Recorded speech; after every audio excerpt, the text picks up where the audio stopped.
In today's video, I am going to teach you how to repair Google Chrome. To begin, open Google Chrome on your computer. Once the browser is open, look to the top right corner of the window. You will see the three vertical dots that open the main Chrome menu. Click that menu to reveal a list of browser options. From that menu, click Settings.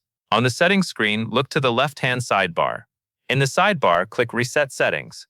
After you open that section, you will see an option labeled Restore Settings to their original defaults. Click that option to continue. Chrome will then show a confirmation window explaining what this reset will change.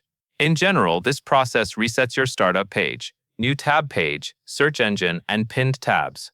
It also disables extensions and clears temporary data such as cookies.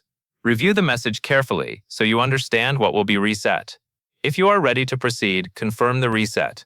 Chrome will apply the changes and return those settings to their original defaults. That covers everything you need to know.